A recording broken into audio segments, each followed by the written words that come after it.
நேற்றிலிருந்து எல்லோரும் வெளியிடக்கூடிய செய்திகளும் பதிவுகளும் அவரை ஒரு மனிதநேயர் என்பதை இந்த உலகுக்கு மீண்டும் முன்னிலைப்படுத்தியிருக்கிறார் என்பதுதான் கேப்டன் அவர்கள் ஏழை எளிய மக்களுடைய பசியாற்றலுக்காக அவர் எடுத்துக்கொண்ட முன்முயற்சிகளை கேட்கின்ற பொழுது எம்ஜிஆருக்கு பிறகு இத்தகைய நற்காரியங்களை அரசியலிலும் திரையுலகத்திலும் செய்தவர் அவர்தான் என்பது உறுதிப்படுத்தப்படுகிறது.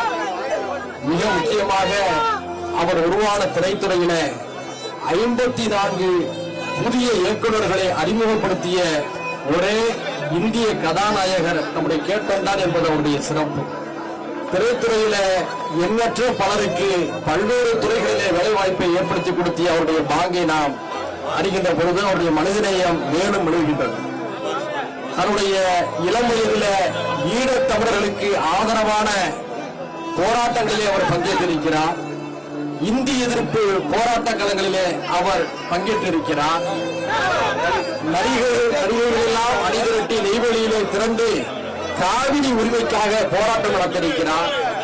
1992 டிசம்பர் 6ஆம் நாள் பாபர் மசூதி இடிக்கப்பட்ட அந்த சமயத்தில் பத்திரிகையாளர்களை சந்தித்த போது மீண்டும் அந்த இடத்திலே மசூதியை கட்டி கொடுப்பதுதான் நீதி என்று மதச்சார்பின்மையை போற்றிய ஒரு அருமைக்குரிய அரசியலாளராக அப்படி கேப்டன் அவர்கள் வந்திருக்கிறார். அந்த கேப்டன் அவருடைய இழப்பு தமிழ்நாட்டிலே ஐயா கலைஞர், அம்மா ஜெயலலிதா ஆகியோருக்கு பின்னாலே ஒரு மிகப்பெரிய சோகத்தை ஏற்படுத்தியிருக்கிறது.